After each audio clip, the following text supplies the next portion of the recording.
Hallelujah, Hallelujah, Hallelujah, Hallelujah.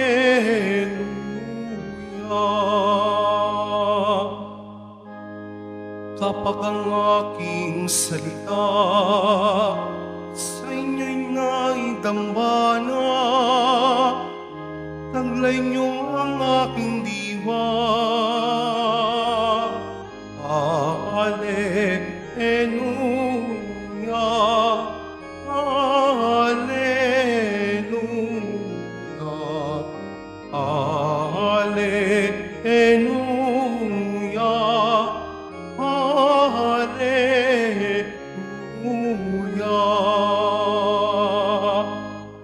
Sumainyo ang Panginoon, At sumayo rin. ang mabuting balita ng Panginoon ayon kay San Juan. Papuri sa iyo, Panginoon.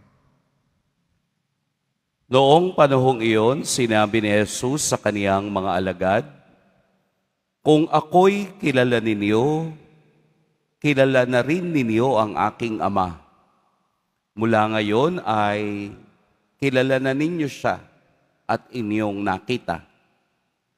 Sinabi sa kaniya ni Felipe, "Panginoon, ipakita po ninyo sa amin ang Ama at masisiyahan na kami." Sumagot si Jesus, "Matagal na ninyo akong kasama, Felipe. Di yata't hindi mo pa ako nakikilala?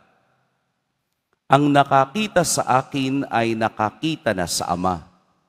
Bakit po sinasabing, ipakita mo sa amin ang Ama? Hindi ka ba naniniwalang ako'y sumasa Ama at ang Ama'y sumasa akin? Ang mga salitang sinasabi ko ay hindi ko sinasabi sa ganang aking sarili. Ang Amang sumasa akin ang gumaganap ng kaniyang mga gawain.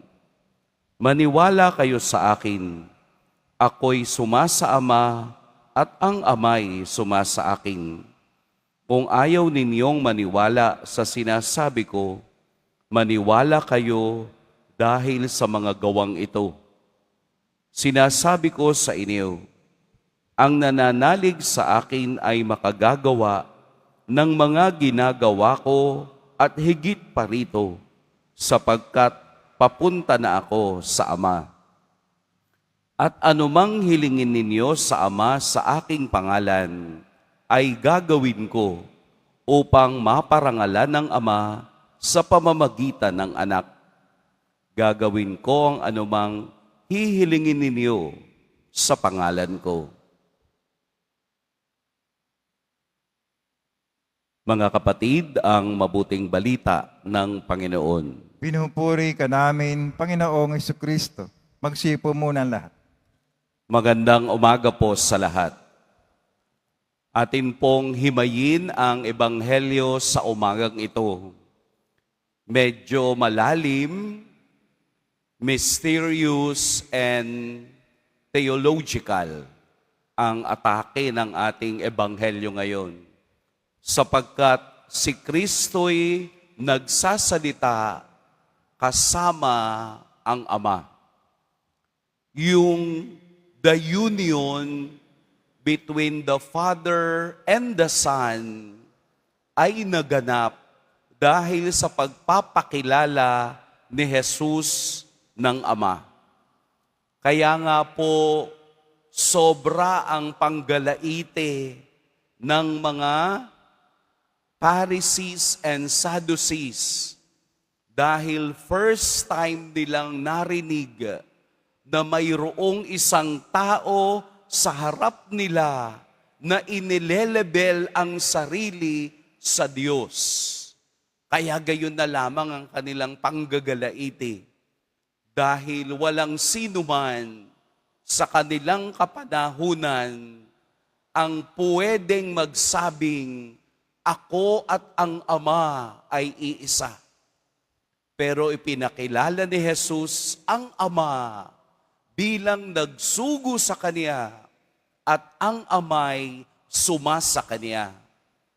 there is a union of essence na ang sabi nga niya kay Felipe, ang nakakita sa akin ay nakakita na sa Ama. Para bang ang pagkakilala nila sa Diyos ay faceless. Ang pagkaunawa nila sa Diyos ay walang muka. Pero dahil kay Kristo, dahil sa misteryo ng pagkakatawang tao, the mystery of the incarnation, ang nakakita kay Kristo'y nakakita na sa Ama. Binigyan ni Jesus ng hitsura ang Ama sa pamamagitan ng kaniyang presensya. Malalim ito, mahirap unawaan ito, mahirap itong intindihin ng ordinaryong kaisipan ng tao. Dapat lang, dahil kung mauunawaan natin ito, nangangahulugang wala ng pagka-Diyos kay Kristo. Simple as that. Hindi natin pwedeng ipasok ang Diyos sa sarili nating kahon upang maunawaan lamang natin siya. Never. It will never be. Dahil ang kaisipan ng Diyos ay iba sa kaisipan ng tao. Ang tao ay limitado. Ang isip ng tao'y erroneous. Ang isip ng tao'y mayabang. Ang isip ng tao'y palalo. Lalong-lalo na kung ang itinataas niya ay sarili niyang talino at hindi ang misteryo ng pagka-Diyos ni Kristo. Ito ang dahilan kung bakit ngayon pinagdiriwang natin si San Atanasio. Si San Atanasio ay isinilang around 300 AD. Napakatagal na noon. Tayo ay nasa 2,000 years na. Pero si San Atanasio, ang unang obispo na nakipaglaban sa Council of Nicaea, sa sama-sama ng obispo sa iisang lugar sa Nicaea, siya lamang yung obispong tumayo at ipinaglaban ang pagka-Diyos ni Kristo. Ipinakita niya sa pamamagitan ng talino at kaalaman na walang sino mang pwedeng lumagpas sa kaisipan ng Diyos. Kapag may ganong tao, palalo ka. Ano ba ibig sabihin ng palalo? Isipin nyo na lang ang mga demonyong nais lampasan ang kapangyarihan ng Diyos. Ano po yun? Noon pa lang, matatag na ang pananampalataya ng simbahan kahit na ito'y hindi ideklara sa Council of Nicaea. Noon pa lang, sa unang siglo ng ating pananampalataya'y dala-dala na ng mga alagad ang paniniwalang ang pagka-Diyos ni Kristo'y kasama sa pagka-Diyos ng Ama. Ang dami nang lumabas na iba't ibang pananampalatayang hindi naniniwala sa pagka-Diyos ni Kristo. Pero marami na rin ang namamatay, bumabalik, namamatay, dahil ang pananampalataya'y wala sa panahon at wala sa nararamdaman ng tao. Ang pananampalataya'y nasa katotohanan ng Diyos na ibinigay niya sa simbahan at ito'y mananatili hanggang sa katapusan ng buhay. Kaya nga si Kristo sa Ebanghelyo ngayon, nagbigay ng dalawang pangako. Ano po yung pangako? Sinasabi ko sa inyo. Sinasabi niya, direkta, walang paligoy-ligoy. Ang nananalig sa akin ay makagagawa ng mga ginagawa ko at higit pa rito. Kung tayo'y nananalig kay Kristo, makakagawa tayo ng kaniyang ginawa at higit pa doon. Ano mang mga ginawa ni Kristo? Ang kaniyang himala. Ang lahat ng kaniyang himala ay pwedeng mangyari uli sa pamamagitan ng pananampalataya. Ang pagpapagaling ng mga may sakit, ang pagpaparami ng tinapay, at ang lahat ng himalang ito'y nasaksihan ng mga alagad.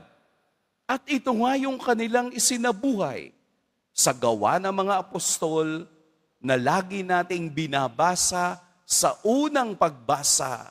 Nakita natin na sa kapangyarihan ni Kristo, nagkakaroon ng katuparan ang kaniyang mga salita. Halimbawa, may isang namamalimos na daanan ni Pedro. Ano ang sabi ni Pedro? Silver and gold I have none. Wala akong ginto o pilak, pero sa pangalan ni Kristo, tumayo ka't lumakad ka. At nangyari dahil ang salitang sa pangalan ni Kristo ay napaka makapangyarihan. In the mighty name of Jesus, pwedeng sumunod ang kalikasan. At ang ikalawang pangako, ang sinumang hilingin ninyo sa Ama sa aking pangalan, anuman ang hilingin ninyo sa Ama sa aking pangalan, ay gagawin ko. In my name. If you ask God in my name, it will be fulfilled. Dalawang pangako na para bang napakasimple. Dahil ang panalangin, ang paghingi sa Diyos is not convincing Him to fulfill our dream, to fulfill our request, but to be in union with God. Every time we pray, we are creating a union with God as Jesus is in union with the Father. Kaya hindi lamang ito isang gawain ng Kristiyano. Ang pananalangin ay hindi lamang gawain ng Kristiyano, kung hindi ito'y isang relasyon ng pakikipag-isa kay Kristo sa kaniyang kalooban at sa pananampalatayang meron tayo. Kaya nga po ang dalawang pangakong iyan ay may pinanggagalingan. Hindi lamang ako hihiling, hindi lamang ako maniniwala, kung hindi akin munang gagawin ang relasyon sa Diyos upang maunawaan ko ang kaniyang pagiging maawain, ang kaniyang pagiging mahabagin, at ang kaniyang pagiging mapagmahal.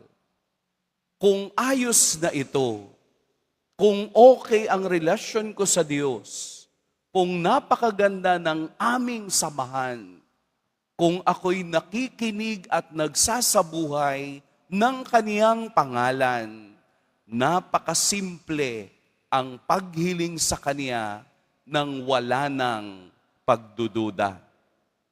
Kaya lang tayo nahihirapan na parang hindi sinasagot ang ating panalangin dahil hindi naman talaga maayos ang ating relasyon sa Kanya. Ayusin po muna natin yun. Kilalanin muna natin ang Diyos na ating sinasamba para yung mga susunod na mga bagay ay mas madali na. Paano ka hihingi sa taong hindi mo kilala? Pwede ba yon? Pwede ba na mamaya, pag makita ko kayo dyan, pwede po bang humingi ng 1,000? Ay baka sampalin ka nung taong yun. Create nyo muna yung inyong connection sa Diyos. Yung iyong araw-araw na buhay ay nakakonekta sa Diyos para mas madaling humingi sa Kanya at mas kilala niya tayo dahil meron na tayong relasyon sa Kanya noong una pa. And consistency is the key. Kung araw-araw ang ating pananalangin, araw-araw ang ating koneksyon, bumagyo man o bumaha, in season and out of season, kailangan nating kumonekta sa Diyos.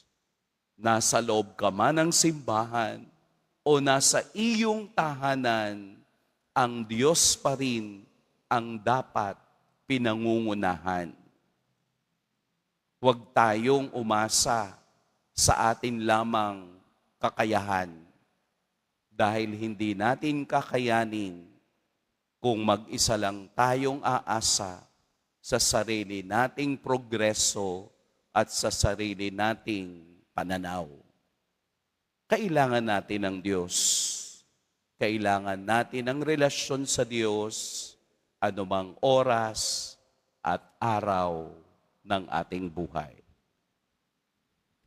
Pagpalain tayo ng poong may kapal.